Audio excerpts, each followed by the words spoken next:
하나님께서는 이스라엘 백성들이 하나님께로 나올 때에 여러 가지 규범들을 정합니다. 이 정한 규범들을 우리는 신앙의 터다, 신앙의 형틀이다 이렇게 말합니다. 왜 그런가 하면 신앙이라는 것은 우리가 생각해서 우리가 판단해서 이렇게 하면 되겠다라는 것이 신앙이 아닙니다. 신앙은 하나님께서 정해놓으신 그 틀의 형태 속에 우리가 그것을 지켜 준행하는 것을 신앙이다 이렇게 말을 하는 것입니다. 이스라엘 백성들로 하여금 하나님께 놓을 때에 하나님께서는 또한 신앙 가운데에 그 모든 규범들을 지켜나갈 때에 오늘 본문에 보면은 반드시 예물을 가지고 놓도록 합니다. 왜 하나님께서는 이것을 중요하게 여기고 있을까요? 우리가 세상을 살아가다 보면은 예물에는 다양한 모습 속에 이유가 있습니다. 그리고 또한 목적이 있습니다. 사람과 사람 사이에도 이 예물들이 굉장히 중요한 역할들을 합니다. 특히 우리가 고대 시대 때 보면은 나라와 나라 사이에 강한 나라가 있습니다. 약한 나라가 있습니다. 그러면은 이 강한 나라의 다스림 속에 약한 나라가 복종을 하겠다는 그 의미로 드리는 조공이라는 예물이 있었습니다. 그런가 하면 또한 화해를 위한 예물이 있었고, 그런가 하면은 또한 혼례를 위해서 혼례를 목적으로 또한 드리는 예물이 있습니다. 그런가 하면은 음모를 감추기 위한 목적으로 드리는 뇌물도 있습니다. 그래서 예물의 성격은 그 목적에 따라서 다양한 모습 속에 그 형태가 나타나고 있습니다. 이런 다양한 모습을 가지고 있는 예물은 모든 것이 목적을 가지고 있다는 공통점이 있습니다. 그러면 하나님께서 우리에게 이와 같이 신앙으로 나올 때에 예물을 드리라는 것은 어떤 목적과 어떤 이유를 가지고 있을까요? 그래서 이 예물 속에는 반드시 신앙의 훈련과 또한 그 예물 속에는 신앙이 반드시 담겨 있다는 것을 우리에게 가르쳐 주고 있습니다. 그리고 또한 특히 예물을 가지고 놓을 때도 오늘 본문에 보면은 그 예물을 어디에서 그 짐승을 어디에서 잡을 것인지 그 위치까지 정해 줍니다. 그리고 또한 예물을 드릴 때에 예물의 종류까지 하나님께서 규정 속에 정해 줍니다. 왜? 그것이 신앙이라는 거죠. 그러면 하나님께서는 왜 이와 같이 짐승을 잡을 때도 장소를 정하고 그리고 또한 나올 때도 왜 예물을 그것을 정하고 있을까? 그리고 또한 그러한 하나님의 규범 가운데에 지켜졌던 예물을 번제단에 태웠을 때에 하나님 그것을 향기로운 냄새로 다시 말하면 하나님께서 그것을 예물로 받으시겠다는 것이죠. 그러면 과연 이 예물은 어떤 성격을 가지고 있고 그리고 예물을 드리는 그 장소와 그리고 또한 예물을 드리는 그 종류까지 정한 속에는 어떤 목적과 어떤 의미를 담고 있을까? 그리고 오늘 또 이제 중간에 제가 말씀드리겠는데 레위기 17장에서 예물을 드리는 그 형태와 신명기에서 예물을 드리는 형태가 다릅니다. 그 이유는 또 왜 등장하고 있을까? 우리는 먼저 첫 번째 이 예물을 통해서 과연 하나님께서는 우리에게 무엇을 깨닫도록 하고 있을까? 하나님께서는 이 예물을 통해서 무엇을 우리에게 가르쳐주고 있을까? 그래서 우리는 그것을 깨닫고 아는 것이 신앙의 규범입니다. 그래서 우리는 신앙을 잘 지키는 것이 굉장히 중요합니다. 오늘 우리 먼저 첫 번째 1절을 2절, 2절을 우리가 함께 읽어봅니다. 시작. 여호와께서 모세에게 말씀하여 이르시되 아론과 그의 아들들과 이스라엘의 모든 자손에게 말하여 그들에게 이르기를 여호와의 명령이 이러하시다 하라. 아멘. 이게 명령이라는 거죠. 명령. 그죠? 너희들이 이러하여라라고 의견을 제시를 하는 것이 아닙니다. 지금 여기서 보면은 제물을 드리는 예물을 드리는 것을 명령을 하고 있습니다. 그럼 굉장히 중요하다는 이야기입니다. 특히 하나님께 드리는 그 예물에 보면은 정결 예식법에도 보면은 드리는 짐승이 정해지가 있습니다. 그리고 그 수까지 하나님께서 정합니다. 그런가 하면은 또한 오늘 본문에 보면은 정결 예식법뿐만 아니라 또한 이들이 광야길을 걸어가면서 먹는 음식이 있습니다. 하나님께서 허락하신 정한 짐승, 소와 양과 염소 이와 같은 짐승들을 잡아 먹을 때도 식량으로 먹을 때도 반드시 예물을 먼저 드리고 먹으라고 그럽니다. 하나님께서 왜 그렇게 말씀하셨을까요? 그래서 우리가 보면은 왜 무덤도 보면은 이유 없는 무덤 없다 그러지 않습니까? 그렇죠? 하나님께서 이와 같은 말씀을 주신 이유가 있습니다. 그리고 왜 예물을 드리라고 말씀을 하시는지 이유가 있습니다. 먼저 우리는 첫 번째 1절부터 4절을 통해서 먼저 무엇을 여러분 깨닫고 무엇을 먼저 여러분들 아셔야 되는가 하면은 드려지는 예물을 통해서 하나님의 신앙뿐만 아니라 그 사람의 모든 삶에 이르기까지 하나님께 드려지는 모습이 되어야 된다는 것을 가르쳐 주고 있습니다. 그래서 예물의 성격은 굉장히 중요합니다. 하나님께서는 드려지는 예물에 대한 성격을 제사장들만 알게 하지 않습니다. 오늘 본문에 보면은 아론과 그의 아들들과 이스라엘 모든 자손에게 말하여라고 이렇게 말합니다. 지금까지는 앞에서 보면은 이스라엘 백성들 모든 자손들에게 말하여라는 개념이 아니라 아론에게 그리고 그 아들들에게 이야기를 하고 그 예식들을 지켜나가고 그 규범들을 이야기를 하고 있는데 지금은 아론뿐만 아니라 그의 아들들이 제사장이지 않습니까? 아론은 이제 대제사장으로 역할이거든요. 그뿐만 아니라 이스라엘 모든 자손이라 그랬습니다. 모든 자손 하나도 빠짐없이 이것을 다 알리라는 것이죠. 왜 그렇겠습니까? 굉장히 중요하다는 거죠. 우리가 여러분 보시면은 왜 우리가 부분적으로 알아야 될 일들은 부분적으로서의 역할이지만은 모두 다가 알아야 될 것은 의무상에 해당되는 겁니다. 그래서 이것은 반드시 지켜야 될 의무상이라는 겁니다. 신앙의 규범에서 매우 중요하다는 겁니다. 왜냐하면 우리가 인간이 살아가는 것이 우리가 거룩함 속에서 우리 스스로 존재 속에 살아가는 것이 아니거든요. 우리가 가지고 있는 이 죄성 속에서 나타나고 있는 것은 언제든지 우상 숭배 속에 언제든지 죄악 속에 빠질 수 있다는 겁니다. 그래서 이 예물이 굉장히 중요하다는 겁니다. 그래서 예물을 통해서 신앙뿐만 아니라 그 예물 가운데 자신의 모든 삶을 올려놔라는 겁니다. 이런 것들이 신앙의 훈련이 되어야 된다는 겁니다. 이 신앙은 반드시 훈련이 되셔야 됩니다. 신앙은 깨닫는 것이 아닙니다. 신앙은 깨달음으로써 끝나는 것이 아닙니다. 반드시 훈련이 되어야 됩니다. 훈련이. 그래서 모든 이스라엘 자손에게 말하여 그들에게 알게 하라.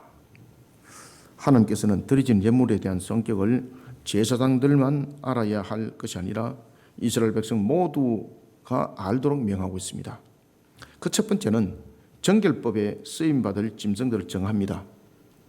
딱 세 가지 종류로 정하죠. 그죠? 이 짐승들은 전부 다 정한 짐승들입니다. 부정한 짐승은 예물로도 쓰지 말라고 말하고 있습니다. 먹는 식량으로도 쓰지 말라고 말하고 있습니다. 거기서 가장 대표적인 부분들이 공동체와 전체를 표현하고 있는 소, 그리고 또한 개인을 대신하는 양, 염소, 이 부분들을 예물로 사용하도록 합니다. 두 번째는 공동체 삶의 모든 영역에 있어서 짐승을 잡을 때도, 이게 이제 짐승을 잡을 때도라는 것은 무슨 이야기인가 하면은 진영 안에서든지 진영 밖에라서든지 이 부분들은 공동체 삶을 통해서 식량으로 쓰는 겁니다. 식량으로 쓰는 그 짐승들을 잡을 때도 먼저 그 짐승을 성막 안에 반드시 가져와라. 반드시 가져오라. 그것을 명하고 있습니다. 그런데 앞에서도 제가 말씀드렸던 것처럼 이 내용은 나중에 이스라엘 백성들이 가나안 땅에 정착했을 때 이 내용이 달라집니다. 그러면 하나님께서는 이 광야를 진행하면서 그들이 짐승을 잡아먹습니다. 소를 잡아먹든지 양을 잡아먹든지 염소를 잡아먹든지 그 잡아먹을 때에 반드시 회막 안, 다시 말하면 하나님 앞에 먼저 보이고 그것을 예물로 번제로 드리고 그리고 그것을 먹으라고 이야기를 하고 있습니다. 그런데 신명기 12장 15절에서 보면은 가나안 땅에 정착했을 때는 각 성에서 마음이 원하는 대로 이 단어를 딱 쓰고 있습니다. 마음이 원하는 대로 가축을 잡아서 그 고기를 먹으라. 이렇게 말하고 있습니다. 아시겠습니까? 예물로 드리는 일이 없습니다. 식량으로 먹는 데는 정착을 하여서 식량으로 먹는 데는 이 부분들이 예물로 드려진 예가 없습니다. 그런데 왜 유독 이들이 가나안 땅을 행진을 할 때에 그리고 또한 그 가나안 땅에 정착을 하기 전에 왜 모든 부분들의 짐승들은 먹기 전에 하나님께 먼저 번제로 드리고 그리고 그 예물을 드린 후에 식량으로 먹으라 그랬을까? 그게 이유가 있습니다. 무슨 이유 때문이겠습니까? 자, 지금 이스라엘 백성들이 광야길을 걸어가기 전에 그들의 역사를 한번 돌이켜 보십시오. 그들의 역사는 어떤 역사 속에서 진행되어지고 있는가 하면은 430년이라는 역사 속에 그들은 묻혀져 있습니다. 이 430년 역사가 뭡니까? 종들의 역사거든요. 애굽에서 살았던 430년이거든요. 그들이 애굽에서 살았던 430년은 누구의 다스림을 받았나요? 애굽이라는 나라의 다스림을 받습니다. 애굽은 그 당시에 우상이 많이 있던, 쉽게 말하면 우상의 집합체였습니다. 심지어 여러 가지 부분에서 잡동사니 우상까지 합치면 250신이 넘는 신을 섬겼다 그럽니다. 그래서 출애굽할 때 하나님께서 10가지 재앙을 내렸던 것은 애굽에서 가장 강력하게 그들이 섬겼던 10신을 향한 하나님의 심판이었던 것이죠. 그러니까 그들이 430년 동안 묻었던 것은 우상 숭배 속에 생활이, 습관이, 관습이 삶의 형태이 되었다는 겁니다. 아시겠습니까? 심지어 먹는 음식조차도 그들은 애굽의 관습, 그 속에 묻어있는 우상 숭배의 요소를 전부 다 담고 있었다는 겁니다. 그래서 하나님께서 광야길을 걸으면서 가나안에 정착하기 전까지 그것을 전부 다 씻어내는 겁니다. 이스라엘 백성들은 430년 동안 애굽에서 종살이하면서 살아왔습니다. 우상 숭배 찌기가 만연하게 다 묻어있다는 겁니다. 심지어 밥 먹는 습관까지 우상 숭배 속에 그들은 있었습니다. 왜냐하면 애굽에는 그만큼 많은 우상들을 섬기고 있었거든요. 애굽에는 숨 쉬는 것조차도 그들은 우상에 대해서 모든 부분들을 연결을 시켰습니다. 잠자리 드는 것조차도, 눈 뜨는 것조차도. 그러니 모든 생활의 습관에 이르기까지 우상 숭배와 전부 다 결탁이 됐던 것입니다. 하나님께서는 이런 이스라엘 백성들에게 신앙을 가르칩니다. 그리고 이것을 반드시 지키도록 합니다. 신앙은 지키지 않으면 신앙이 아니거든요. 그래서 신앙을 지킬 때에 반드시 먹는 짐승도 3가지를 딱 정합니다. 소, 양, 염소. 정한 짐승. 그리고 예식을 드릴 때도 정결 예식법에 짐승도 하나님께서 지정합니다. 정결 예식법은 두말할 필요 없이 하나님께 반드시 이 짐승을 예물을 드려야 됩니다. 그런데 이 예물 속에 또한 먹는 음식에도 왜 이와 같은 예식을 지키라 그랬을까? 이 예물 속에는 중요한 내용들이 고백되어져 있습니다. 그래서 이스라엘 백성들은 이 430년 동안 살아오면서 그들이 먹는 음식까지, 그들이 생각하는 것까지 전부 다 우상 숭배와 결탁이 되어 있었습니다. 전부 다. 그래서 하나님께서는 예물을 드릴 때도 자신에게 나올 때도 소와 양과 염소가 정결 예식법에, 그리고 또한 대속의 예물이 되도록 지정합니다. 특히 정결 예식법에는 어떤 이유를 담고 있을까요? 정결 예식법이라는 것은 모든 죄를 씻어내는 것은 하나님이 아니고는 이것을 씻어낼 수 없다라는 고백을 반드시 담아내어라. 그리고 또한 두 번째는 먹는 음식은 왜 음식을 먹기 전에, 소와 양과 염소를 먹기 전에 왜 하나님께 보이고 그리고 번제로 드리고 난 뒤에 먹으라고 말하는 거인가 하면은 모든 식량과 모든 음식과 모든 주신 것은 누구로부터? 하나님으로부터 그것을 공급받았습니다 라는 것을 신앙의 고백 속에 훈련을 시키고 있는 겁니다. 왜냐하면 애굽인들은 그 부분들까지 전부 다 우상 숭배로 결탁을 하고 있었거든요. 그래서 애굽에는 수많은 신을 섬기고 있는 이유가 바로 그 요소에 있었던 것입니다. 그러니 애굽에 있었던 그런 우상 숭배적 요소의 찌기를 씻어내는 그 역할들을 감당하기 위해서 가나안 땅에 들어가기 전에 광야를 행진할 때에 하나님께서 그 모든 부분을 하나님께 먼저 드리고 그리고 음식을 먹으라고 가르치고 있었던 것입니다. 다시 말하면 하나님께 늘 고백적 신앙으로 나오는 것이 매우 중요하다는 겁니다. 1절부터 4절까지 우리 한 목소리로 읽습니다. 시작. 여호와께서 모세에게 말씀하여 이르시되 아론과 그의 아들들과 이스라엘의 모든 자손에게 말하여 그들에게 이르기를 여호와의 명령이 이러하시다 하라. 이스라엘 집의 모든 사람이 소나 어린 양이나 염소를 진영 안에서 잡든지 진영 밖에서 잡든지 먼저 회막문으로 끌고 가서 여호와의 성막 앞에서 여호와께 예물로 드리지 아니한 자는 피 흘린 자로 여길 것이라. 그가 피를 흘렸은즉 자기 백성 중에서 끊어지리라. 아멘. 신앙에는 반드시 규범이 있어야 될 이유는 우리는 우리 스스로 신앙을 만들어내지 못합니다.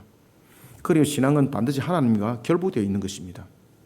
그렇기 때문에 신앙은 내가 만들어내는 것이 아니라 하나님께서 명령하신 것을 지켜 준행하는 것을 신앙이라고 말하는 겁니다.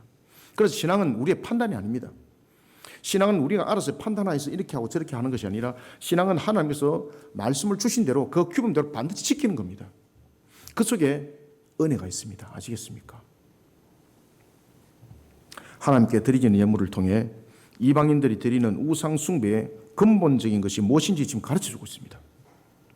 특히 이 애굽인들은 이 짐승을 먹을 때 관습적으로 어떤 관습을 가지고 있는가 하면 우상 숭배적 관습을 가지고 있는데 그 짐승들을 그 우상이 줬다라는 그 의미를 가지고 있으면서 그들은 항상 어떻게 하고 있는가 하면 짐승을 잡을 때에 항상 관습적 측면에서 항상 이 밖에서 아시겠습니까? 자신들의 진영 그 밖에서 그 짐승을 잡아서 우상에게 먼저 그것을 드리는 형식을 가졌던 겁니다. 그렇기 때문에 하나님께서는 그 짐승을 다시 말하면 식량으로 먹는 음식조차도 진영 밖에서 잡지 못하도록 했습니다. 먼저 하나님께 제일 먼저 보이라 그랬습니다. 회막 안으로 들고 들어오라 그랬습니다. 회막 안이라는 것은 그 당시에 지금으로 말하면 성전이죠, 그죠? 회막은 보면은 이렇게 천이 이렇게 쳐져 있는데 그것을 안뜰과 바깥뜰이라고 말합니다. 그러니까 회막 안이라는 것은 성소와 치성소가 있는 그 마당을 회막 안이라고 그렇게 말을 합니다. 그 회막 안에 짐승을 보이라는 거죠. 이 말은 무슨 말인가 하면 어떤 관계 속에서도 우상 숭배적 요소, 그들의 마음속에 묻어있는 그런 관습 속에서 묻어있는 찢기까지 다 씻어내야 된다는 겁니다. 그들이 430년 동안 그렇게 살아왔거든요.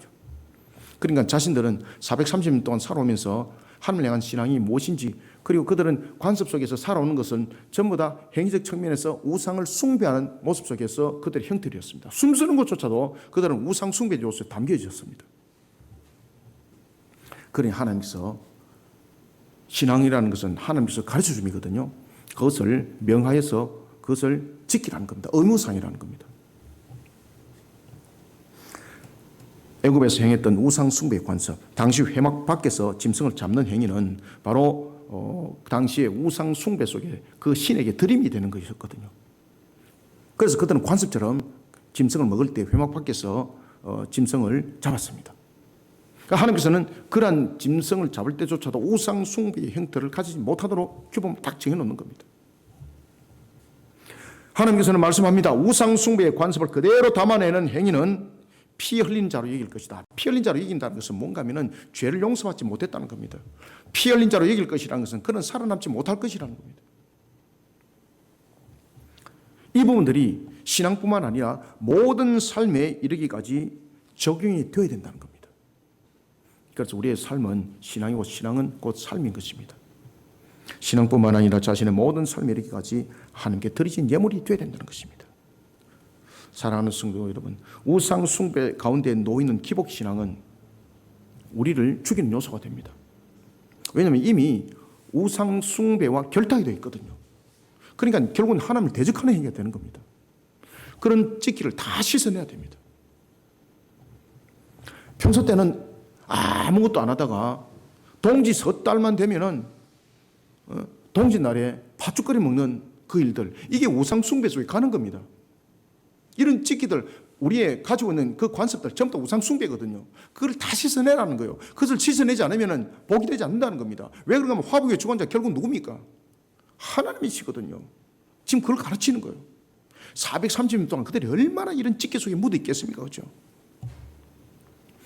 그러니 하나님께서 너희들이 알아서 판단해, 이것이 아니고 규범을 딱 정해놓습니다.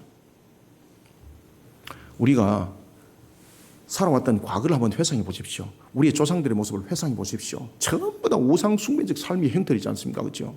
이걸 씻어내야 됩니다. 그런데 이것이 한꺼번에 잘 안 씻어내집니다. 그런데 이것이 우리 생각으로 씻어내라 그러니까 이것이 괴로움이 되는 겁니다. 그런데 이것을 어떻게 씻어내야 되는가 하면 하나님께서 정해주신 규범, 그 신앙의 규범을 지키면서 이것이 씻어지는 겁니다. 기가 막힌 것은 하나님께서 주시는 그 규범을 지킬 때 나중에는 규범을 지키는 것이 규제가 아니라 기쁨이 되고, 그리고 이 규범을 지키면서 하나님께서 베풀어 주시는 복이 무엇인지를 깨닫게 되고 그것을 알게 되는 겁니다. 그러면서 우상적 요소가 이게 우상 숭배였구나, 이것이 하나님을 대적하는 행위였구나 깨닫는 거예요. 그래서 우리의 신앙의 규범들을 바르게 지켜나갈 때는 기복적 신앙이 아니라 항상 하나님의 중심의 신앙을 만들어 가십시오. 왜냐하면 우리가 이 복을 빌어야 뭔가 될 것인데 라고 말하지 마시길 바랍니다. 그게 이제 우상 숭배 요소로 가는 겁니다. 하나님의 화복의 주관자거든요. 그러니까 하나님께서 말씀하신 대로 서 있기만 하면은 반드시 하나님께서 말씀하셨습니다. 내가 반드시 너를 보이게 할 것이다. 하나님은 신실하신 분이었고, 그리고 또 하나님은 신실하십니다. 아시겠습니까? 과거에만 신실하고 지금은 신실하지 않은 것이 아닙니다. 과거에 신실하였고 지금도 신실합니다. 하나님은 현재성입니다. 천지 만물의 창조를 할 때 그 능력, 지금도 동일한 능력입니다. 아시겠습니까? 그래서 하나님은 시간적 이 다스림 속에서 카이로스와 크로노스 속에 다스림 속에 있지 않습니다. 그래서 하나님은 영원성 속에 있습니다. 그래 하나님께서 하신 말씀은 지금 이 말씀이 BC 1445년에 준 말씀이지 않습니까? 그죠? 지금으로부터 3100년 이상 전에 줬던 그 말씀이거든요. 동일하게 오늘도 적용되지요, 작동됩니다. 하나님은 왜? 영원성 속에 동일하신 하나님이거든요. 그래서 하나님께서는 주신 이 말씀을 시대가 변한다 해서 이것을 왜곡시키지 말라고 말하는 겁니다. 어떤 경우도 1.1핵도 가감을 하지 말라고 말씀을 주고 있는 겁니다. 왜? 하나님은 완전하시니까. 그래서 성경은 속성 속에 완전성이 있는 겁니다. 성경은 우리를 구원에 이르기에 완전한 책입니다. 왜 그런가 하면 여러분들 생각해 보십시오. 지금 구약 이거는 3100년 전의 내용이거든요. 이것이 지금의 내용 속에서 적용이 된다? 이해되지 않습니다. 시대가 얼마나 많이 바뀌었습니까? 상상도 초월하는 시대에 좀 살아가고 있지 않습니까? 과거에는 새가 하늘 날아다녔지 지금은 인간이 하늘 날아다니지 않습니까? 그죠? 로켓 달아갖고 가고 막 로켓 쏘아가지고 저 달나라도 가고 화성도 가고 온갖 건데 다 가지 않습니까? 그러나 그런 시대가 되더라도 하나님은 영원성 속의 불변성입니다. 신실합니다. 하나님은 완전하신 분이기 때문에 주신 말씀이 완전성을 가지고 있습니다. 완전성을 가지고 있다는 것은 변하지 않는다는 뜻입니다. 오늘도 주신 말씀을 우리가 삶과 마음 반석에 잘 새기고 우상 숭배 가운데 놓인 기복신이 아니라 하나님 중심 신앙에 항상 모든 예물을 담아내는 신앙이 삶이 되고 삶이 신앙이 되는 저와 여러분들이 다 되시기를 소원합니다. 그 다음에 두 번째 5절을 읽습니다. 시작. 그런저 이스라엘 자손이 뜰에서 잡던 그들의 재물을 회막문 여호와께로 끌고 가서 제사장에 주어 화목제로 여호와께 드려야 할 것이요. 아멘. 그런저 이스라엘 자손이 뜰에서 잡던 그들의 재물을 회막문 여호와께로 끌고 갔습니다. 반드시 그 절차를 거쳐라. 자, 여러분들 하나님께 왜 끌고 가라 그러겠습니까? 그죠? 만물의 주인이 누구란 뜻이에요, 이게? 그것을 가르칩니다. 이 애굽에서는 염소의 신, 양의 신, 소의 신 전부 다 별도로 있었습니다. 특히 소는 아피스 신이라 그래서 능력의 힘의 신, 아시겠습니까? 그러니까 그 신들한테 각각 드려야 되는 거예요, 이게. 그러니까 애굽은 그냥 그 지경 속에서 있었던 모든 신들을 총집합해서 드렸다 이렇게 보시면 됩니다.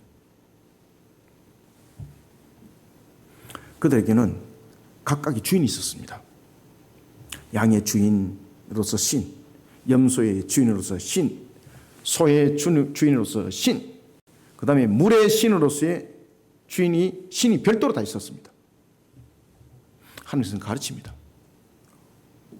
모든 것에 있어서 참 주인은 누구라는 걸 가르칠까요? 하나님이라는 것을 가르치는 거예요. 하나님. 그래서 먹기 전에 모든 것을 하나님 앞에 나와서 먼저 하나님께 보이고 드리고 그리고 먹으라는 겁니다. 이게 이제 애굽 속에서 그들이 430년 동안 묻어있던 찢기를 씻어내는 신앙의 훈련이었습니다. 연단이었습니다. 그렇기 때문에 먹는 음식에 대한 규정은 나중에 신명기에 보면은 가나안 땅에 정착했을 때에 이 규범은 바뀌어요. 하나님께서 이 규범은 바꿔요. 너희들이 즐겨 먹고 싶은 대로 먹어라. 이렇게 말씀을 주고 있었던 것입니다. 따라서 우리는 두 번째 5절부터 6절을 통해서 하나님께 드린 예물은 우리에게 무엇을 가르쳐주고 있을까? 하나님께 드린 예물 속에는 하나님을 참 주인으로 섬기는 고백이 담겨 있어야 합니다. 그래서 우리가 특히 11조 예물을 드릴 때에 우리는 11조에 어떤 개념으로 드리나요? 마치 기부하듯이 드리나요? 그 예물을 하나님 안 받으십니다, 여러분들요. 11조 반드시 어떤 고백이 있어야 되나요? 그래서 11조입니다. 10이라는 것은 모든 것이거든요. 충만이거든요. 열이라는 것은 애굽인들도 모든 것에 대해 충만을 담을 때 5라는 수를 담았던 것처럼 히브리인들은 모든 수를 담을 때 열이라는 숫자를 담아요. 그러면 열이라는 것은 모든 것을 담아내는 거예요. 그러니까 나에게 주신 그 소득, 나에게 주신 모든 것은 하나님이 주셨습니다라는 고백이에요. 그리고 이런 무엇인가 하면 대표성이에요, 대표성. 이 드리는 예물이 그 고백을 담고 있습니다라는 뜻이에요. 그래서 어떤 분이 전화 와가지고 목사님 11조를 10%를 드려야 되나요? 10%를 드릴 때에 세금 공과전을 드려야 되나요? 세금 공과 후를 드려야 되나요? 이것 좀 가르쳐 주세요. 그래서 제가 두 사람 되게 다 뭐라 했습니다. 당신들 지금 무슨 짓 하고 있느냐고. 11조라는 이 성격이 무엇을 말하고 있는지 알고 계시느냐고. 11조라는 것은 10%를 드리는 것이 아니라 신앙의 고백을 담고 있느냐라는 부분에 대해서 하나님께서 그 예물을 받고 안 받고가 있다는 것이든. 그래서 소득의 11조는 뭔가 하면 모든 것은 하나님께서 나에게 주셨습니다라는 고백입니다. 그리고 이런 대표성으로 드리는 예물입니다. 하나님께서는 오늘 본문 속에서도 그 이야기를 직접적으로 하지는 않지만 이 정결 예식법 그리고 먹는 법에 대해서 이 과정들을 가르쳐주고 있습니다. 그래서 저와 여러분들은 살아가면서 하나님께 드린 예물 속에는요, 하나님을 참 주인으로 섬기는 고백을 반드시 담아내셔야 됩니다. 이 신앙입니다. 그러지 않으면 애굽에 들었던 우상 숭배 요소와 똑같습니다. 샤머니즘 요소 똑같습니다. 지금 우리가 보면은 왜 정성을 다해서 드리는 것들이 있지 않습니까? 그죠? 그건 주인이라는 하나님의 주인이라는 의미를 담고 있지 않거든요. 내가 이만큼 하면은 이만큼 줄 것이라는 인과응보거든 그게. 그러니까 그런 신앙들은 절대 안 된다는 거예요. 복되지 않다는 거죠. 그래서 하나님께서 가르치는 거예요. 여러분들, 하나님은 만물에 대해서 주인인데 그 예물이 많은 것을 드렸다 그래서 기뻐하고 작게 드렸다 그래서 시기하고 질투하고 삐끼고 그렇지 않습니다. 그래서 우리가 창세기 보면은 가인과 아벨을 반드시 기억하셔야 됩니다. 가인은 많은 예물을 드렸거든요. 근데 하나님께서 안 받으세요. 왜? 가인이 어떤 마음으로 드렸을까요? 그 위에 신앙이 없던 거예요. 하나님, 내가 이렇게 땀 흘려서 열심히 일해서 이렇게 소득을 드렸습니다. 한번 보십시오. 멋지지 않습니까? 근데 아벨은 어떤 고백이 있을까요? 하나님, 모든 것은 하나님께서 나에게 주신 것입니다. 이 고백을 담겨놓으니까 하나님 기뻐서 아벨의 예물을 받으시는 거예요. 그러니까 가인이 삐끼가지고 열받아가지고 아벨을 쳐 죽였습니다. 동생인데 인류의 최초의 살인극이 거기서 일어났습니다. 왜 죽였을까요? 열받았던 거죠. 왜? 아벨이 예물을 안 드렸으면 하나님께서 자기의 예물을 받았을 것인데 너가 예물을 들고 들어와서 나를 갖다가 회방한 자다. 이렇게 본 겁니다. 이렇게. 우리의 인간의 죄성 속에 묻어있는 것은 이렇습니다. 아시겠습니까? 형제 가운데서도 나에게 조금이라도 손해가 된다면 적보다도 더한 겁니다. 돌로 쳐 죽이는 겁니다. 그냥. 그래서 신앙이 똑바로 세워져야 됩니다. 신앙이 똑바로 세워져야지 형상을 돌아보면서 사랑의 마음이 생겨나고요. 정말로 진정한 하나의 하나님의 역사를 돌아보면서 항상 감사 신앙이 나타나고요. 이런 것들이 만들어지는 거예요. 여러분들. 하나님께서는 이방인의 관습대로 회막 밖에서 우상을 위해 짐승의 피를 흘린 자는 자신의 죄를 속감받지 못했을 뿐만 아니라 하나님을 없인 여기는 모습을 보는 겁니다. 이런 자는 하나님을 자신의 참주인으로 섬기지 않는 자이기 때문에 백성 가운데서 끊어버리겠다는 거예요. 그것을 굉장히 강한 어조로 말씀을 하고 있습니다. 당시 애굽의 풍습에 따라 들에서 짐승을 죽이는 행위를 강력하게 금지하고 있습니다. 우상 숭배는 어떤 모습으로도 유익이 될 수 없습니다. 만물의 주인은 하나님이십니다. 예배 대상은 만물의 주관자 되시는 하나님 한 분뿐이라는 신앙을 지금 가르치고 있습니다. 몰랐을 때는 그냥 넘어가는데 알았으면요, 이제 진짜로 복된 길로 여러분 가셔야 돼요. 여러분들이 성경을 잘 묵상하시길 바랍니다. 무슨 말씀을 주고 있는 거면 하나님의 법도와 규례대로 하나님의 신앙 안에 들어와 있으면요, 그 자손 후손까지 천대를 축복하겠다 했습니다. 하나님께서 약속하셨습니다. 그거 변하지 않습니다. 반드시 지켜집니다. 그래서 부모의 신앙이 자녀에게 영향을 끼치게 되어 있습니다. 영적으로. 하나님이 반드시 기억합니다. 자, 솔로몬이 큰 실수를 했습니다. 얼마나 큰 실수를 했습니까? 우상 숭배 속에 저도 있다가 나라를 완전히 호미 상태에 빠뜨렸거든요. 그때 하나님께서 솔로몬에게 나타납니다.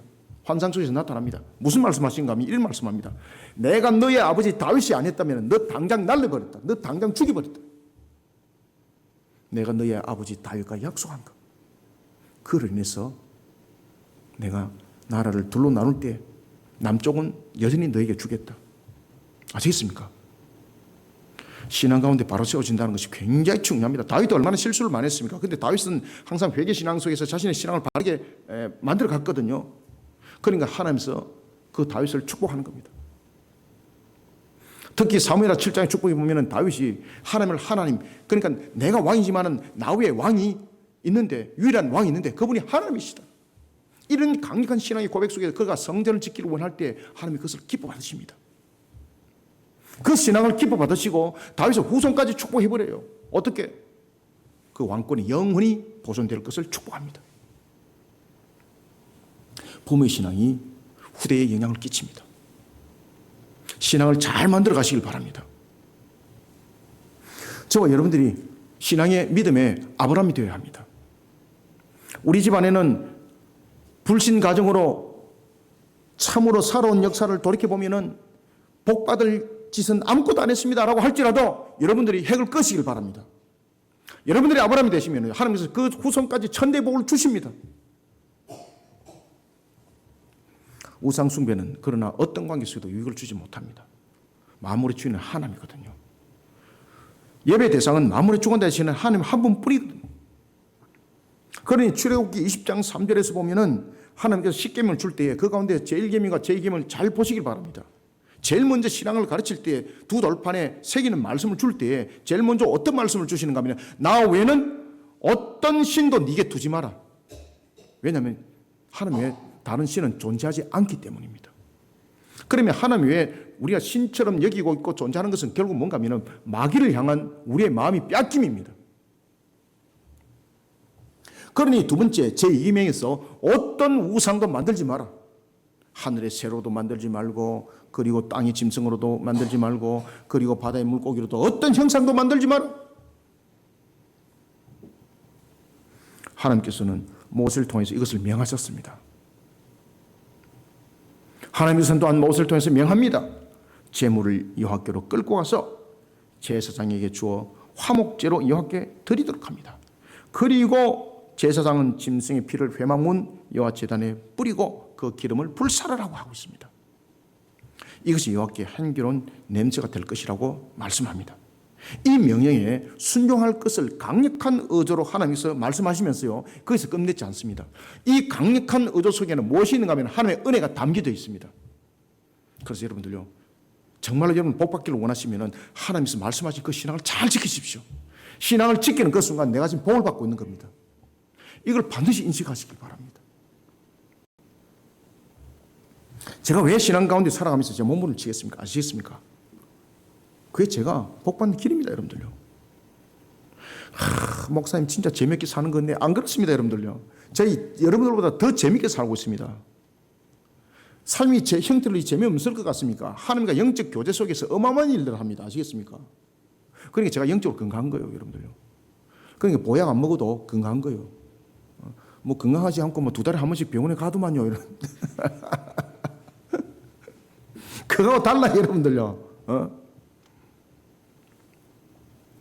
5절 6절 2절을 함께 읽어봅니다. 시작. 그런즉 이스라엘 자손이 들에서 잡던 그들의 재물을 회막문 여호와께로 끌고 가서 제사장에게 주어 화목제로 여호와께 드려야 할 것이요 제사장은 그 피를 회막문 여호와의 제단에 뿌리고 그 기름을 불살라 여호와께 향기로운 냄새가 되게 할 것이라. 아멘. 하나님은 예배의 참된 대상 그리고 또한 우리가 항상 경배될 대상입니다. 그런데 잘 생각해 보십시오. 우리가 예배 가운데 나올 때 우리가 이 모세오경 속에도 보면은 예배 가운데 나올 때 빈손으로 나오지 않지 않습니까? 예물을 가지고 나오지 않습니까? 왜 하나님께서 예물을 가지고 나오라 그럴까요? 오늘 본문이 가르치는 대로입니다. 왜 그런가 하면 그 속에 신앙이 묻어 있거든요. 그리고 하나님께서는 예배 가운데에 나오는 자들에게는 진정으로 신앙 가운데 나오는 자에게는 무엇을 내려주실까요? 은혜를 내려주세요. 아시겠습니까? 그래서 우리가 하나님으로부터 받는 은혜의 3가지 수단이 있는데 그 가장 대표적인 것이 뭔가 하면은 하나님 주신 말씀. 아시겠습니까? 그 다음에 기도, 성례가 있는데 이 3가지가 성례는 성찬과 세례가 있는데 이 3가지가 전부 다 어디서 일어날까요? 예배 가운데 일어납니다. 예배 가운데. 예배 가운데. 예배는 우리가 하나님께 드리는 가장 강력한 신앙의 고백이거든요. 그래서 하나님께서 주일을 성수할 때도 반드시 예배자 속에 세워지라는 겁니다. 예배에 성공하는 자는 하나님 앞에 진정으로 내가 신앙으로 나가는 자가 예배에 성공하는 겁니다. 그런 자 하나님께서요 은혜의 담비를 부어주시고 계십니다. 우리의 이미 부족함이 무엇인지 이미 다 알고 계시거든요, 하나님께서는.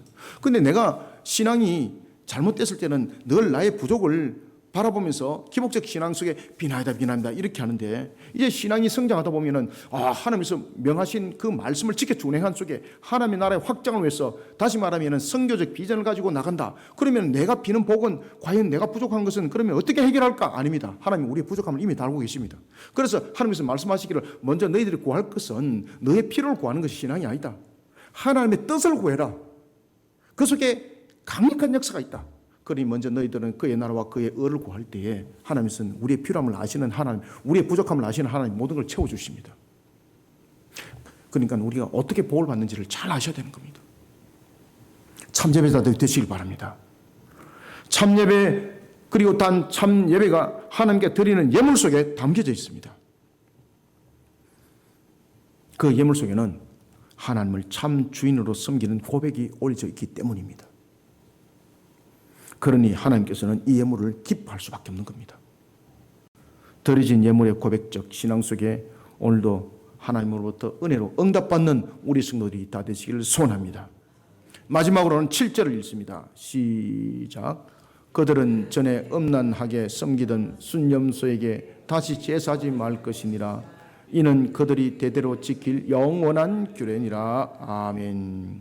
마지막으로 세 번째는, 우리가 하나님께 드리는 예물을 통해서 지금 하나님께서 우리에게 신앙을 지금 가르쳐주고 있습니다. 이 부분들은 이스라엘 백성들이 430년이라는 우상 숭배 속에 찢어, 그리고 또한 여러 가지 부분에 그들이 더딥혀졌던 그런 우상 숭배 요소를 하나하나 하나님께서 흩어내고 씻어내고 뜯어내는 모습 속에서 지금 이 규범들을 주고 있거든요.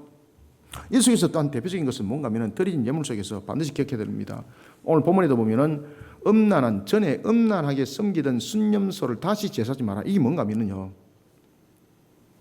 그 신에게 제사 드리는 것이거든요.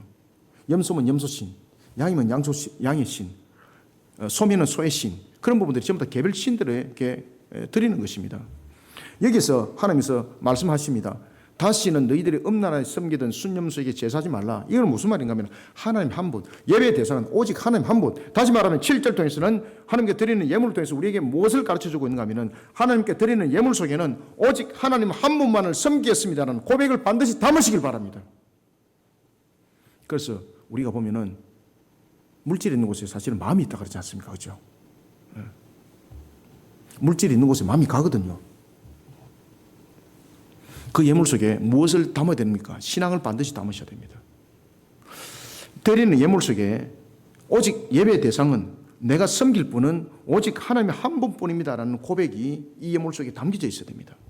여러분, 예수님께서 성전에 헌금을 하는 과부를 봤습니다. 그리고 바리새인들을 봅니다.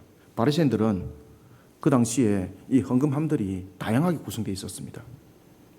헤롯이 그 당시에 다스릴 때는 이 헤롯 성전은 굉장히 규모도 컸지만은 예물을 드리는 이 에리어도 제사장을 비롯한 이와 같은 바리새인들이 드리는 예물함이 있고요. 그다음에 이제 규범적으로 일반적인 이제 유대인들이 드리는 예물함이 있었고, 그다음에는 그 바깥들 속에서 이방인들과 여인들이 드리는 헌금함이 있었습니다. 하나님께서 그 예물을 드리는 모습을 전부 다 보는 겁니다. 예수님께서 그러면서 이렇게 말합니다. 바리새인들은 자신들이 많은 예물을 드립니다. 그러면서 사람들에게 자랑 삼고 보이기도 합니다. 그런데 과부가 랩돈 둘, 그 당시로 말하면 동전, 아시겠습니까? 동전 둘을 드리는데, 우리로 말하면 화폐 단위로 말하면 가장 낮은 화폐, 그 랩돈 둘을 드립니다. 그때 예수님께서 딱 보면서 이렇게 말씀하십니다. 이 여인들이 드렸던 예물을 대대에 전해라. 이 여인들은 금전을 드린 것이 아니고 자신들의 생명을 드렸다. 무엇입니까? 신앙을 드린 것을 목격한 거예요. 그러니까 주님이 그 예물을 기뻐 받으시는 거예요. 오직 하나님만을 섬겼다는 고백이 그 예물 속에 담겨져 있습니다. 오직 하나님 한 분만을 섬겼습니다는 그 고백이 그 예물 속에, 고백 속에 함께 올리더니 그것을 기뻐 받으시는 거예요. 우상 숭배가 불려오는 매음 행위는 공동체 전체를 병들게 만듭니다. 영적으로 육적으로 타락을 불러옵니다. 그러니 어떤 모습으로도 우상은 숭배를 하지 못하도록 명하고 있습니다. 심지어 드리는 물질에서도 말입니다. 그러니 오늘 본문에도 보면 이렇게 말씀합니다. 그들이 대대로 지킬 영원한 규례다. 영원한 규례다. 무엇이 영원한 규례겠습니까? 존재하지도 않는 다른 신을 섬기는 것은 어떤 행위 속에서 그에게 복이 가지 않는다는 것을 잊지 말라는 겁니다. 그런 행위는 출애굽기 20장 5절과 신명기 5장 9절에 하면 하나님을 배신하는 행위입니다. 하나님이 가장 싫어하는 범죄 행위입니다. 총 들고 칼만 들고 들어가서 범죄 행위 아닙니다, 여러분들. 가장 하나님이 싫어하는 행위를 하고 있는 겁니다. 그들에게 절하지 말라. 그것들을 섬기지 말라. 나 네 하나님 여호와는 질투하는 하나님인즉 나를 미워하는 자의 죄를 갚되 아버지로부터 아들에까지 3, 4대까지 이르게 하거니와 그러나 하나님의 계명을 잘 지켜 준행한 자는 앞에도 말씀드렸던 것처럼 1000대까지 은혜를 베풀 것을 신명기 5장 17절을 통해서 하나님께서 약속하셨습니다. 하나님께 드려진 예물 속에는 그 사람의 신앙의 고백이 담겨 있어야 합니다.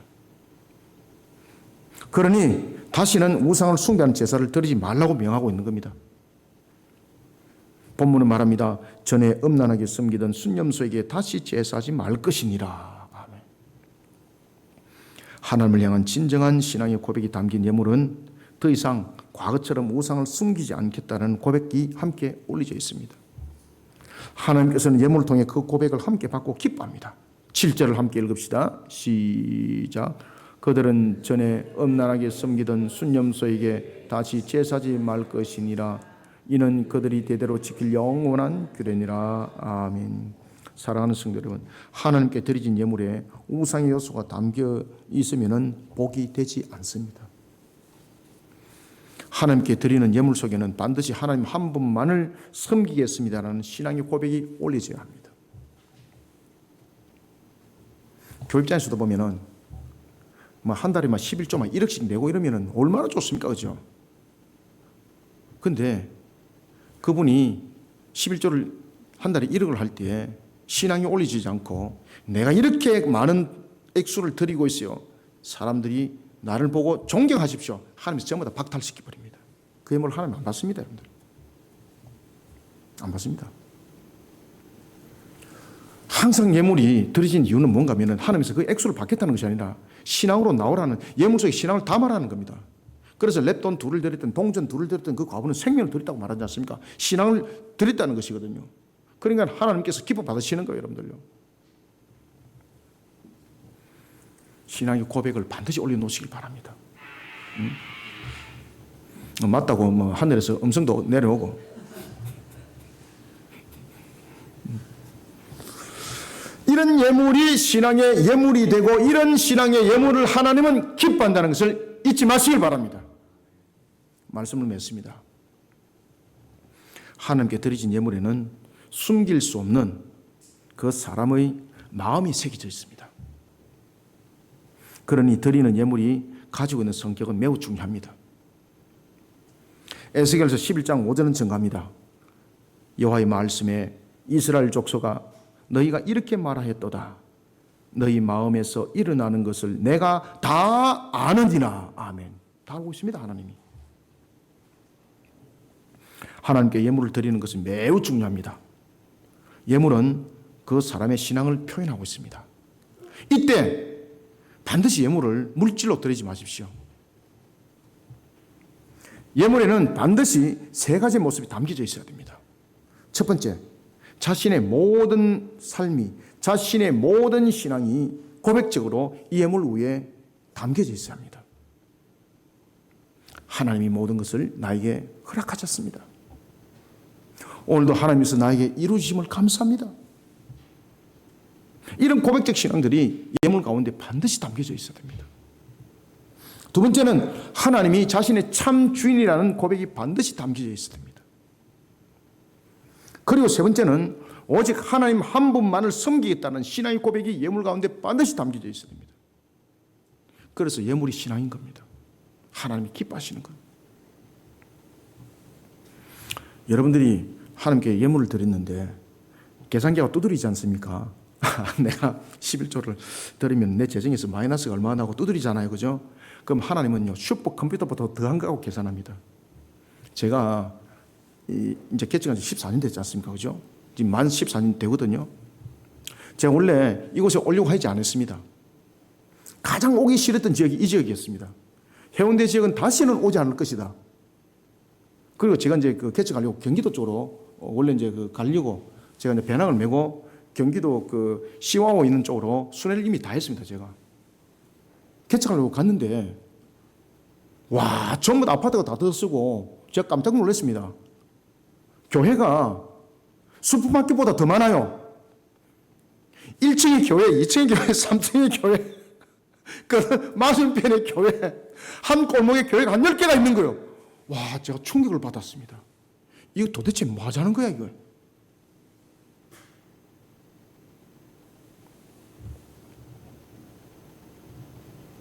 그런데 제가 이제 부교자 씨를 이 지역에서 이제 있다 보니까 오기가 싫었어. 해운대 지역은 안 올라 그랬는데 하나님이요, 내가 다시는 가지 않겠다고 했던 곳에 늘 잘 보내시더라고요. 내가 다시는 이런 것 안 해 라는 것을 하나님께서는 시키시더라고요. 그때 제가 새벽 기도 제목이었거든요. 그날 제 지금도 안 잊어버립니다. 제가 이 개척하게 된 것이 바로 수요일이었습니다. 수요일. 저는 수요일날 사건이 많이 일어납니다. 희한하게 이상하게 막 수요일날 사건이 또 보면 중요한 사건이 수요일날 일어났습니다. 제게. 그리고 그렇게 또 음성을 줬고요. 하나님께서. 그날 수요일이었습니다. 제가 새벽에 기도 뭐라고 했는가 하면 하나님 오늘 저에게 주시는 말씀대로 하나님께서 가라면은 가겠습니다. 어디든지 가겠습니다. 그렇게 기도했거든요. 이렇게 했습니다. 제가 기도원처럼 하나님께 은혜를 구하겠습니다. 이 하나님을 시험하지 마시기 바랍니다. 그대로 역사합니다. 오늘 6시까지 제가 시간 재놓고 오늘 6시까지 하나님께서 제게 명한 곳은 어디든지 가겠습니다. 평양을 가라면 평양도 가겠습니다. 제가 그렇게 기도했습니다. 그날 응답이 왔을까 안 왔을까요? 제가 이제 수요일 날 이렇게 이제 그 순회를 하면서 예배인도 해드렸고 제가 이제 전도를 개인적으로 하고 있었거든요. 양로원에 뭡니까 그 요양원에 이제 돌면서 그분들 하나하나 한 분 한 분 기도를 이렇게 해주고 있는데 핸드폰이 진동을 해놨지 않습니까? 울리기 시작하는 거예요. 아, 기도를 하면서 섬뜩함이 제 머릿속에 딱 오는데 머리가 막 쭈삐 솟는 거예요. 아, 이거 오늘 새벽에 기도 드렸던 하나님의 응답이다 이거. 그리고 기도 드리고 딱 보니까 한 5분이 남았는데 아, 이거 받으면 안 되겠다. 이 6시 지나오는데 받아야 되겠다. 그러는데 한 분을 기도를 하면 이 한 분이 마지막이에요. 근데 제가 보통 보면은 이 노인병원에 이렇게 가면서 기도할 때는요, 어떨 때는 한 분을 붙잡고 한 10분, 20분도 제가 기도하거든요. 간절하게 제가 기도해드려요. 그러면요, 제가 오기를 기다려요, 그분들이. 그분들이 기다려요. 자식보다도 저를 기다려요. 저를 기다려요. 그래서 제가 간절히 기도하는데, 야, 이거 한 20분 기도했겠다 싶었는데, 보니까 3분도 안 된 거예요. 하나님께서 기도를 멈추게 만들어버려요. 그럼 그 다음 어찌해야 됩니까? 모든 거 일정이 다 끝났는데. 내가 이 전화를 받아야 되는 거예요. 1분 남겨뒀습니다. 시계를 딱 보면 핸드폰 딱 켜니까 진짜로 딱 1분 남았어요. 와, 이걸 켜야 되나 말아야 되나. 그러니까 오늘 새벽에 드렸던 그 내용이 딱 기억이 나는 거예요. 딱 핸드폰을 켰습니다. 6시 전에. 바로 이 지역에 한 분이 새벽마다 저한테 전화를 하신 목사님 계셨습니다. 그분이 늘 이제 자기 교회 부목사로 불러서 이제 그 교육 시스템이란 이런 것들을 그 강화시키기 위해서 저를 새벽마다 불렀습니다. 우리 교회에서 하고 나면 다음에 선교사를 보내든지 개척을 한다면 교회에서 전부 다 부담 다 해주겠다. 저희한테 그 조건까지 다 이야기를 다 했습니다. 그래서 목사님 그게 아니고 제가 하고 싶은 일이 있습니다. 그래서 제가 복지자 생활은 더 이상 제가 하지 않기로 했습니다. 그러니까 그분이 전화 와서 딱 한마디가 뭔가 하면은, 그러면 우리 교회 오기 싫으면은 한 지역이 지금 비어 있는데 그 교회 문을 닫았다. 그럼 거기 가서 개척해라. 그것이 바로 재성동역이었습니다. 와, 제가 머리가 좁히 솟는 거죠. 그래서 제가 목사님, 제가 저녁도 안 먹고 생각해보고 내일 가겠습니다. 그분이 그런 건 아니거든. 제인이 단호하게 아니다, 지금 당장 와라. 그래서 백석구에서 차를 가지고 기다리고 있어서 저를 기다리고, 그래서 백석구에서 태워서 이 꼴짜기로 왔는데, 그때는 이제 14년 전에 15년 전에 이 재성동 여러분들 이 동네, 와, 정말로 제가 뭐라고 생각했는가 하면은 요 이상한 사람들이 사는 동네인가? 막 길에 막 쓰레기가 막 그냥 막, 그 다음에 막 길에 가다가 막 오줌도 그냥 아무 때나 누고, 뭐 수시로 뭐 분뇨 냄새도 나고 막, 와, 이 뭐 이런 동네가 다 있노? 이것도 대로변인데. 술 먹고 그냥 길에서 그냥 아무 데나 서서 그냥 소변 보고 이러더라고. 근데 그 교회의 위치가 바로 어땠가 하면은 2층이었는데 1층은 음란 노래방이고 이런 곳이었습니다. 와, 딱 1층에 딱 들어가는데 찌린내가 확 나는데, 와, 역겨워서 올라오라는 거예요. 그래서 제가 계단을 올라가면서, 아, 내가 안 하려고 핑계를 대고 변명을 내가 대야 되겠구나. 이곳에서 개척을 안 할 이유를 대야 되겠구나. 그럼 제가 계단을 올라갔어요. 계단을 딱 올라갔는데 주님 음성이 뒤에서 뒤통수에서 바로 들리는 거예요. 뭐라고 말하는 겁니까? 딱 이렇게 말해요. 내가 너의 오늘 새벽 기도에 내가 응답했다. 네가 지금 계산하고 있구나. 네가 계산한다면은 내가 너에게 계산할 것 영수증 보내줄게. 빚진 거 어마어마하게 많은 거 네가 다 어떻게 계산할 것이냐. 와, 계산, 제가 영적으로 그 음성이 들리는 거예요. 네가 벌써 새벽 기도 그렇게 해놔놓고 올라가면서, 야, 이곳은 아니야 라고 네가 판단했다면은 너는 가치 없다. 네가 그렇게 계산하기 시작하면은 내가 너를 계산하겠다. 사랑하는 성도 여러분, 주님은요, 우리가 계산하기 시작하면은, 우리의 신앙이 계산하기 시작하면은 하나님은 더 크게 계산하기 시작해요. 그러면 우리는 받을 것 아무것도 없어요, 여러분들요. 그리고 이렇게 흘러와서 저와 여러분들이 만난 겁니다. 그래서 우리 교회는요, 수에 관계없이 우리 그리심교회 통해서 하나님께서 약속하신 것이 있거든요. 그것도 수요 새벽 기도 때 제 혼자서 엎드려서 기도할 때 하나님께서 누가복음 말씀을 주면서 뭐라고 말씀하시는가 하면, 너는 헐벗은 자, 과거 갑오 같은 자들, 병든 자들을 불러 모아서 그들을 회복시켜라. 그러니까 그런 하나님의 역사를 일으키겠다는 거죠. 그것이 수요 기도회 때, 새벽 기도 때 제목이었습니다. 그래서 제가 누가복음을 딱 펴니까요, 와, 제가 미치겠는 거예요. 하나님, 도대체 저를 이곳에 보내놔놓고 좀 권력 있는 자, 재산 가진 자, 이런 자 왜 보내준다 소리 안 하고 왜 너에게 헐벗은 자, 그리고 연약한 자, 병든 자들을 보낼 테니 그들을 통해서 너는 하나님의 나라를 이어가라고. 왜? 하나님께서 말씀하십니다. 내가 그들을 회복시킬 것이다. 그래서 여러분들이 복이 있는 겁니다. 제가 복이 있는 것이 아니라 하나님께서 말씀하신 그 약속이 지금의 우리의 그리심교회를 만들었고 지금의 14년 역사를 만드는 겁니다. 제가 교회를 개척하고 저를 청빙하러 왔는데 갈라 그랬습니다.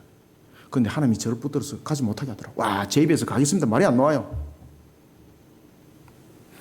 내가 계산하기 시작하면은, 하나님을 향한 신앙을 내가 계산하기 시작하면은 하나님은 나를 더 큰 계산대로 끌고 갑니다. 신앙은 계산하지 마시길 바랍니다. 신앙은 하나님의 말씀에 순종하시길 바랍니다. 신앙은 하나님의 말씀을 지켜서 복 받으시길 바랍니다. 그 길로 가시길 바랍니다. 제가 지금 그 길로 가고 있는 것 아니겠습니까? 그러니까 저는 늘 용기가 있는 거예요. 늘 힘이 있는 거예요. 왜? 하나님 저에게 약속하신 것이 있거든요. 하나님은 신실하신 분이거든요. 하나님은 영원하신 분이거든요. 하나님은 변치 않거든요. 그 약속 하나님 반드시 지킵니다. 그래서 제가 여러분들에게 강한 의도로 자신 있게 말할 수 있는 거예요. 여러분들은 복 받은 사람입니다 라고 제가 말할 수 있는 거예요. 우리 그리심교회 오신 분은 복 받았습니다 라고 제가 말할 수 있는 거예요. 그래서 여러분들이 기업을 할 때도, 여러분들이 생업을 할 때도 제가 늘 간섭하잖아요. 신앙 가운데 제발 좀 하라고, 기도 제목도 반드시 만들으라고, 그리고 반드시 선교 비전을 가지라고. 왜? 하는 명령이거든요. 그 가운데 여러분들 복되게 만들어가요. 왜? 하나님께서 저에게 주신 음성이거든요. 사랑하는 성도 여러분, 따라서 드려진 예물을 악밖에 계산하지 마시길 바랍니다. 아시겠습니까? 계산기가 절대 두드리지 마세요. 그 예물을 하나님 안 받습니다. 드려진 예물에 신앙을 반드시 담으시길 바랍니다. 그리고 반드시 기쁨으로 예물을 드리시길 바랍니다. 아낌없이 드리시길 바랍니다. 왜냐하면 하나님은 예물을 통해 그 사람의 마음을 함께 읽어가시기 때문입니다. 사랑하는 성도 여러분, 이란 속에 우리의 삶들, 우리의 신앙들이 예물 가운데 하나님 앞에 올려지기를 주님의 이름으로 축원합니다. 살아계셔서 역사하시는 주님, 오늘도 우리에게 주신 말씀 상가 만반적에 각인하고 새깁니다. 주의 주신 말씀 속에 달려갑니다. 성령의 기름을 부어 주시옵소서. 오늘도 주신 말씀으로 우리를 거듭나게 하여 주시고, 오늘도 우리가 하나님께 드리는 예물이 물질관이 아니라 신앙이라는 것을 깨달아 알게 하여 주옵소서.